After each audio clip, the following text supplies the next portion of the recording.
ఈ రాష్ట్రానికి ఇద్దరు ముగ్గురు నలుగురు ముఖ్యమంత్రులు లేరు, ఒక్కడే ఉన్నాడు గత 9.5 ఏళ్ల నుంచి. ఎక్కడ శిలాఫలకం వేసినా తెలంగాణ ముఖ్యమంత్రి కల్వకుంట్ల చంద్రశేఖర్ రావు అని పేరు ఎందుకు రాస్తారు? తెలంగాణ ముఖ్యమంత్రి అని రాయొచ్చు కదా. ఇప్పుడు ఏమైతుంది తెలుసా వైసాబ్, అప్పుడేమో పేరు రాస్తే పేరే వద్దన్నాడు, ఇప్పుడు ఫోటో పెట్టుకున్నాడు ఆయన. ఈ మధ్య మీరు ఎక్కడ శిలాఫలకాలు చూసినా రేవంత్ రెడ్డి పేరుతో పాటు ఆయన ఫోటో కూడా పెట్టుకున్నాడు. ఆయనాడేమో పేరే వద్దన్నాడు, ఇప్పుడు పేరు పక్కన ఫోటో పెట్టుకున్నాడు రేవంత్ రెడ్డి. ఇది డబుల్ స్టాండర్డ్.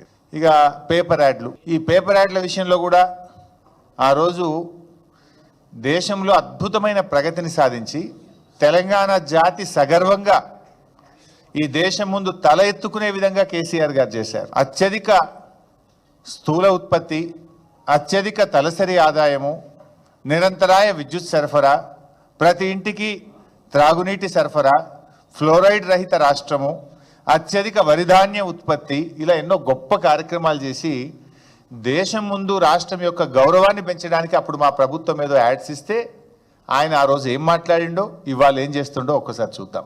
ఎట్లా ప్రకటనలు ఇస్తారు? ఎవరి తాత జాగిరి ఇది? టీఆర్ఎస్ ఖాతాలో 1300 కోట్లు ఉన్నాయి, అందులోకి వెళ్ళి ఖర్చు పెట్టుకోమన్నారు. ఎవరైతే అన్నారు? ఎట్లా ప్రకటనలు ఇస్తారు? ఎవరి తాత జాగిరి ఇది?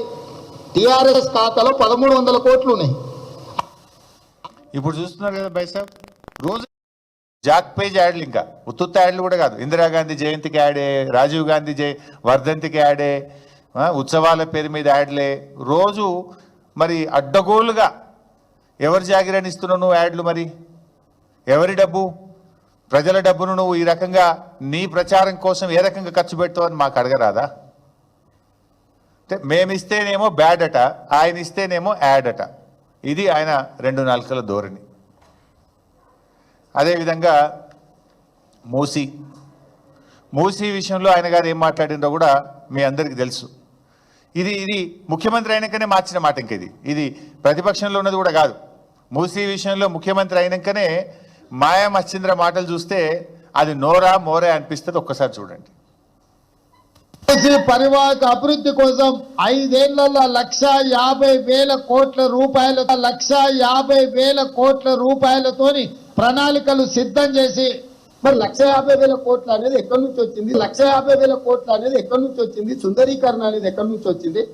మూసి చూసింది కదా బైసాబ్, తన నోటితోని తానే 1,50,000 కోట్లని నొక్కి చెప్పిండు. మళ్ళీ ఆ తర్వాత 1,50,000 కోట్లు అనేది ఎక్కడి నుంచి వచ్చిందని మిమ్మల్ని అడిగిండు విలేకరుల సమావేశంలో. మిమ్మల్ని దబాయించిండు. అది ఎక్కడి నుంచి వచ్చింది, ఎవరు చెప్పిండు మీకు అని ఉల్టా దబాయించింది ఆయన.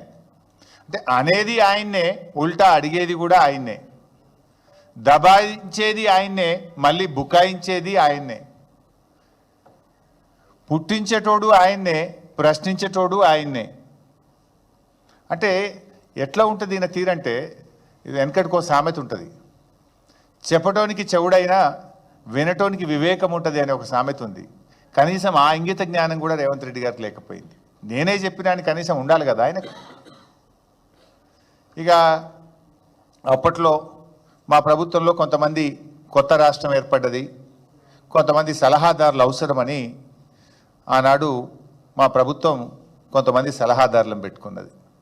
ఆ రోజు ఈయన కోర్టులో కేసేసిండు. అసలు ఇంతమంది సలహాదారులు అవసరమా? వీళ్ళ క్యాబినెట్ ర్యాంక్ ఎట్లా ఇస్తారు? వీళ్ళకి స్టేట్ మినిస్టర్ ర్యాంక్ ఎట్లా ఇస్తారు? ఈ సలహాదారులంతా వేస్టు అని స్వయంగా రేవంత్ రెడ్డి మన హైకోర్టులో కేసు వేసిండు. ఆ కేసు ఈరోజు కూడా నడుస్తుంది. Still that matter is pending in the high court. మరి సలహాదారులు వద్దని, సలహాదారులకు క్యాబినెట్ ర్యాంక్ ఇవ్వొద్దని హైకోర్టులో కేసు వేసేటప్పుడు మనం ఏం చేస్తాం? ప్రమాణం చేస్తాం. విల్ గివ్ ఎన్ అఫిడవిట్ ఏమిస్తాం? రాజ్యాంగం మీదనో దేవుడి మీదనో ప్రమాణం చేసి మనం అఫిడవిట్ ఇస్తాం. నేను చెప్పేదంతా నిజం, నేను చెప్పేదంతా కూడా నాకు తెలిసి నేను కరెక్టే అని అఫిడవిట్ ఇస్తాం హైకోర్టులో. అఫిడవిట్ ఇచ్చి హైకోర్టులో వేసిన రేవంత్ రెడ్డి ఇలా ఏ రకంగా సలహాదారులను అపాయింట్ చేసిండు, పార్టీ ఫిరాయించిన వాళ్ళకు కూడా క్యాబినెట్ ర్యాంకులు ఇచ్చుకుంటా ఏ రకంగా సలహాదారులు ఇచ్చిండో మీకు తెలియదా by sir? Is it not double standard? ఒకసారి అది కూడా చూద్దాం. అది హైకోర్టు కేసు లెఫ్ట్ సైడ్, ఇటువైపు ఏమో క్యాబినెట్ ర్యాంక్ ఆర్డర్, ఈ ప్రభుత్వం ఇచ్చిన ఆర్డర్.